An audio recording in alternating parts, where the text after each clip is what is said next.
हूँ scam 1992 the Harshad Mehta story के second episode के बारे में। आपको पहले ही बता दूं, अगर आपने फर्स्ट एपिसोड नहीं देखा तो उसकी लिंक आपको ऊपर आई बटन पे या फिर डिस्क्रिप्शन पे मिल जाएगी।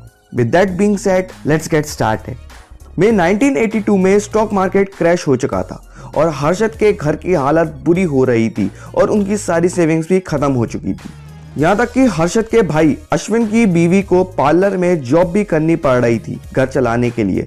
अश्विन अपनी बीवी को बताता है कि उसको एक जॉब मिल रही है, लेकिन वो श्रीलंका में है और वो उस जॉब को करने के लिए सच में सीरियस है। उसकी बीवी उसे समझाती है कि अभी वहां जाने की कोई जरूरत नहीं है। हर्षद और उसके भाई को 10 लाख का लॉस हुआ है, जो कि उस टाइम पे एक छोटे ट्रेडर के लिए बहुत ही बड़ा अमाउंट। हर्षद इन 10 लाख में से ऑलरेडी 3 लाख तो चुका है, लेकिन अभी भी 7 लाख पेंडिंग है। उस ब्रोकर का कर्जा उतारने के लिए हर्षद और अश्विन अपने पापा के साथ उसके ऑफिस में जाते हैं और लोन चुकाने के लिए घर का सोना और घर के पेपर्स को गिरवी रख देते हैं, क्योंकि ब्रोकर उन पर भरोसा करता है। वो उनके घर के पेपर्स नहीं लेता और वो कहता है कि वो लोग बाकी का पैसा धीरे धीरे कर चुका सकते हैं, लेकिन जब तक पूरा पेमेंट नहीं होगा वो उनका ट्रेडिंग अकाउंट सस्पेंड ही रखेगा। हर्षद अपने लॉस को लेके टेंशन में रहता है। एक दिन वो रात में अकेला बैठा रहता है, तब उसके पापा उसके पास आते हैं और उसको समझाते हैं कि वो कोई और काम देख ले, लेकिन हर्षद उनसे कहता है कि वो स्टॉक मार्केट को छोड़कर कहीं भी नहीं जाने वाला। और उसी रात उसके पापा की हार्ट अटैक से डेथ हो जाती है। अपने पापा की डेथ के कुछ दिन बाद हर्षद और अश्विन BSE के बाहर बैठे रहते हैं, जहां हर्षद न्यूज़पेपर पढ़ रहा होता है। वो देखता है कि टेल्को और जेनिथ का शेयर ऊपर गया है और वो अपने भाई से बोलता है कि उसे पहले ही पता था कि ये दोनों शेयर्स ऊपर जाएंगे। अगर वो ट्रेड कर पाता तो इन पे जरूर बहुत ज्यादा प्रॉफिट कमाता। पर अश्विन अपनी श्रीलंका वाली जॉब के बारे में सोच रहा था और वो उसके बारे में हर्षद को बताता है। हर्षद ये सुन के थोड़ा उदास हो जाता है और उसको वहां जाने के लिए मना कर देता है। हर्षद उससे कहता है कि उसे समझ तो है और वो लोग मार्केट में अच्छा कर भी सकते हैं। वो बताता है कि उसने एक शेयर की उठक पटक को पहले से ही प्रेडिक्ट कर लिया था।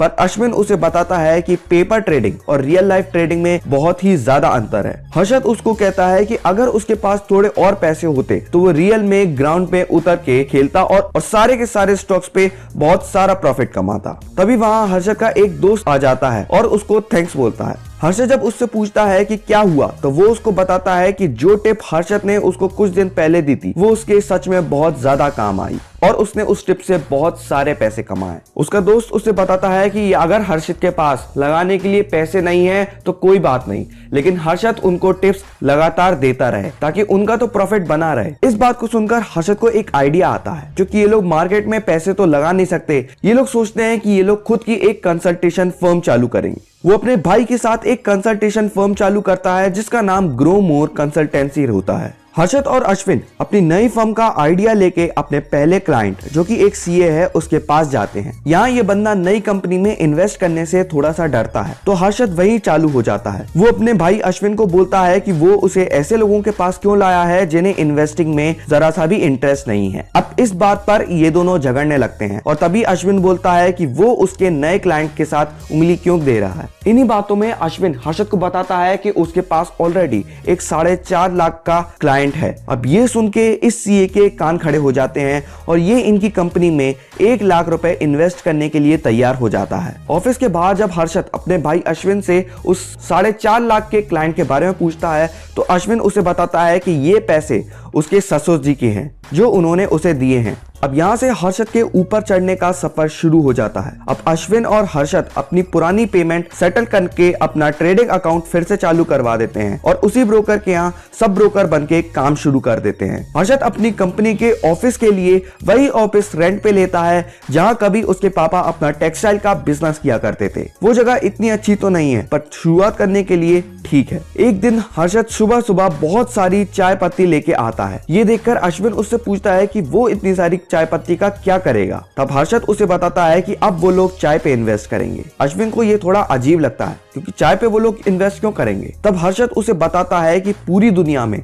सबसे ज्यादा चाय अफ्रीका में उगती है और सेकंड नंबर पे श्रीलंका पे और इंडिया का नंबर आता है 4th। हर्षद बताता है कि इस बार अफ्रीका में बारिश बहुत कम हुई है और इसी वजह से चाय की खेती को बहुत ज्यादा नुकसान हुआ है। अब जितनी डिमांड है उतनी सप्लाई तो हो नहीं पाएगी, तो इंडिया में चाय के दाम अपने आप बढ़ जाएंगे और इस तरह चाय की कंपनीज को बहुत ज्यादा प्रॉफिट होने वाला है। अब वो लोग अपनी कंपनी के लिए एक टाइपराइटर को अपॉइंट करते हैं। ये लोग सिर्फ उन्हीं बंदों को लेते हैं जिनके पास खुद का टाइपराइटर है, क्योंकि इन लोगों के पास खुद का टाइपराइटर लाने के लायक पैसे बिल्कुल भी नहीं है। ये लोग अलग अलग लोगों को अपनी कंपनी में इन्वेस्ट करने का ऑफर देते हैं, बट स्टार्टिंग में कुछ ज्यादा अच्छी बात नहीं बनती। तब हर्षद अपने पुराने दोस्त से मिलता है और उसको इन्वेस्टमेंट का ऑफर देता है, पर उसके फ्रेंड को हर्षद की बताई हुई कोई भी बात समझ में नहीं आती और ये सारी बातें उसके सर के ऊपर से निकल जाती हैं। हर्षद यहाँ अपने दोस्त को शॉर्ट सेलिंग के बारे में बताता है। नॉर्मली इन्वेस्टर्स छोटे प्राइस में स्टॉक्स को खरीद के उनको बड़े प्राइस पे बेच देते हैं,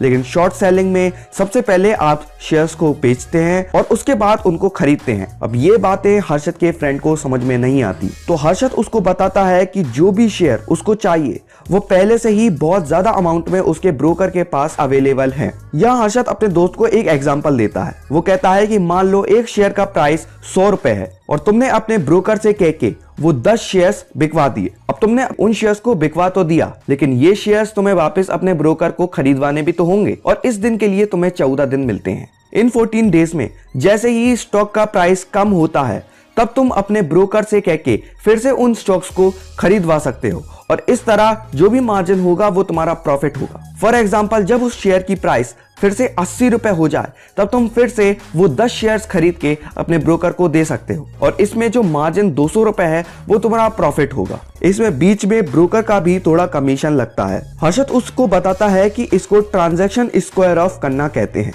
उसका दोस्त कहता है कि ये तो क्रिकेट में सट्टे लगाने की तरह है, जो टीम हारी आप उसमें पैसे लगाओ और अगर वो टीम हार गई तो आपका प्रॉफिट है। अब वो हर्षद से पूछता है कि अगर शेयर का प्राइस बढ़ने की जगह कम हो गया तो उन लोगों को नुकसान नहीं होगा। तब हर्षद उसको बताता है कि अगर तुम्हें टीम की हिस्ट्री पता हो, प्लेयर्स के बारे में पता हो और पिच की कंडीशन के बारे में पता हो तो इसे सट्टा नहीं बोलते, इसको एक कैलकुलेटेड प्रेडिक्शन बोलते हैं। हालांकि इस बंदे को समझ में कुछ नहीं आया, लेकिन ये हर्षद का भरोसा करके इन्वेस्ट करने को रेडी हो जाता है। 6 महीने निकल जाते हैं और हर्षद को बस अपने घर वाले और दोस्तों से ही इन्वेस्टमेंट मिलती है।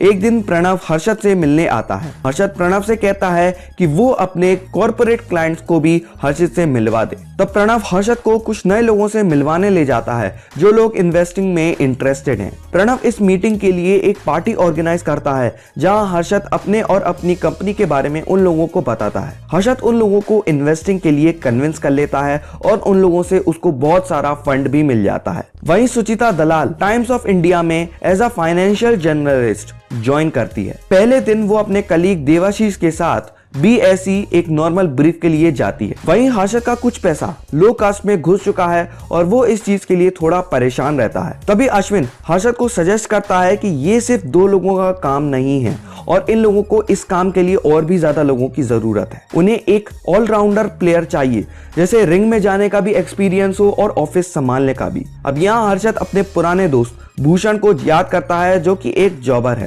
पहले तो भूषण हर्षद के ऑफर के लिए मना कर देता है क्योंकि वो अंबाला के यहाँ से अपनी जॉब को नहीं छोड़ना चाहता, पर हर्षद वहाँ उसे अपनी बड़ी बड़ी बातों से कन्विंस कर लेता है। बातों बातों में हर्षद उसको पार्टनर बोलता है तो भूषण को लगता है कि वो उसको सच में पार्टनरशिप ऑफर कर रहा है और इस तरह भूषण उसकी बात मानकर वहाँ काम शुरू कर देता है। वो लोग अब उस काम चलाऊ ऑफिस को छोड़ के एक बड़े पॉश एरिया में अपना ऑफिस शिफ्ट कर लेते हैं। अब धीरे धीरे हर्षद शेयर मार्केट में बड़ा हो रहा था और अब वो भी पैसों से खेलने लगा था और धीरे धीरे उसकी ये दुनिया बड़ी हो रही थी और अब खेल से ज्यादा उसकी नजर पूरे मैदान पे थी, क्योंकि जितनी बड़े उसके सपने थे उसके सामने पूरी रिंग छोटी पड़ने वाली थी। पर इस रिंग का रिंग मास्टर और कोई नहीं बल्कि BSE का ब्लैक कोबरा, जिसको सभी लोग मनु मुंद्रा कहते हैं। उस टाइम मनु भाई के कहने भर से मार्केट ऊपर नीचे हो जाता था और देश की बड़ी से बड़ी कंपनी भी उनके डिसीजन से डरती थी। पर अगर रिंग में एक ब्लैक कोबरा है तो उसको टैकल करने के लिए एक मंगूस तो जरूर होता है और वही मंगूस था अपना हर्षद मेहता।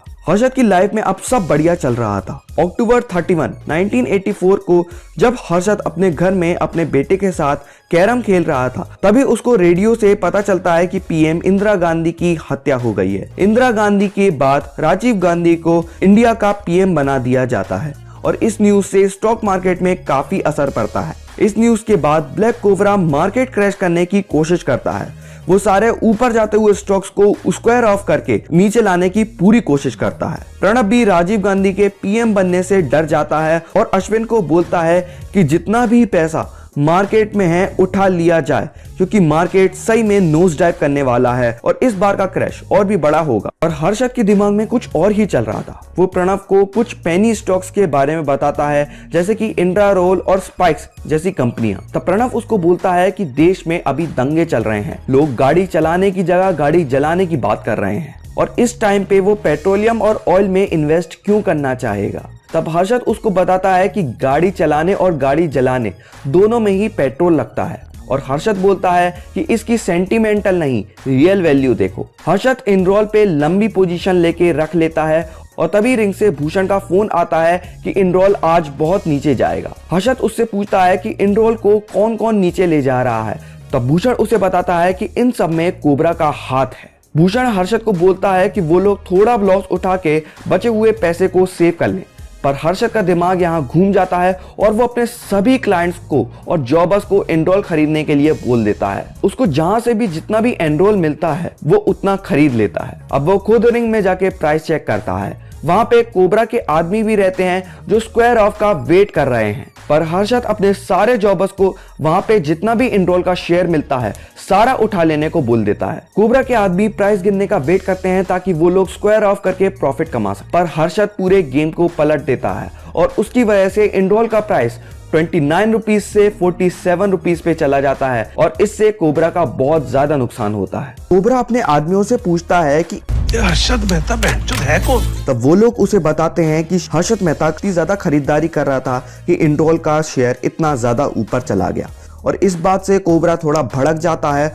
और बोलता है कि वक्त आने पे वो हर्षद को देख लेगा। अब फरवरी 1986 में जब नए फाइनेंस मिनिस्टर के अगले साल का बजट निकला और यहाँ हर्षद ने भी 16 महीने तक बिना कोई बैकअप प्लान के बस इन्वेस्ट किया था। उसने बहुत हैवी इन्वेस्टमेंट कर रखी थी इनरोल और स्पाइक जैसी कंपनीज पे। हर्षद सरकार की लिबरल पॉलिसीज पर भरोसा करके इन्वेस्ट करता जा रहा था, लेकिन हर्षद ने जो सोचा था वैसा कुछ नहीं हुआ। सरकार ने उन पॉलिसीज को थोड़ा इग्नोर किया और इससे हर्षद को बहुत ज्यादा नुकसान हुआ। अब ऐसे वक्त में कोबरा ने हर्षद के फेवरेट स्टॉक स्पाइक को टारगेट किया और उसका प्राइस नीचे ले जाना चाहा, पर वो जानता था कि इससे हर्षद को ज्यादा फर्क नहीं पड़ेगा। अब वो यहाँ एक सीधी सी बात बोलता है, जब आप आदमी का काम खराब ना कर पाओ तो उसका नाम खराब कर दो, और वो उसके इन्वेस्टर्स से एक फेक न्यूज फैला देता है कि हर्षद ने स्पाइक में 1 करोड़ से भी ज्यादा का नुकसान कर दिया। कोबरा सोचता है कि इस झूठी न्यूज से सारे इन्वेस्टर्स स्पाइक को सेल करना शुरू कर देंगे और इससे स्टॉक का प्राइस नीचे तो आएगा ही आएगा, साथ ही में हर्षद का नाम भी खराब हो जाएगा। लेकिन हर्षद का भी एक अच्छा खासा नेटवर्क रहता है और उसको कोबरा की पूरी प्लानिंग के बारे में पता चल जाता है। तब हर्षद एक काउंटर प्लान बनाता है और वो अपने सारे के सारे ड्यूज 14 दिन पहले ही क्लियर कर देता है। वो बीएसई की हर जगह जहां पर लोग इकट्ठा होते हैं वहां ये न्यूज फैला देता है कि उसने 14 दिन पहले ही अपने सारे के सारे ड्यूज क्लियर कर दिए। चाय वाले से लेके कैंटीन तक वो हर जगह मार्केटिंग करवाता है और ऐसे हर जगह उसी के बारे में बातें होने लगती हैं और कोबरा का ये प्लान भी फेल हो जाता है और यहीं से हर्षद मेहता को बीएसई का बच्चन टाइटल मिल जाता है। एपिसोड यहीं खत्म हो जाता है। इस वेब सीरीज का अगला एपिसोड मैं कल अपलोड करूंगा, तो उस चीज की नोटिफिकेशन पाने के लिए चैनल को सब्सक्राइब करके बेल आइकन जरूर दबा देना। अगर आपको ये वीडियो पसंद आई हो तो इस वीडियो को लाइक करें, शेयर करें।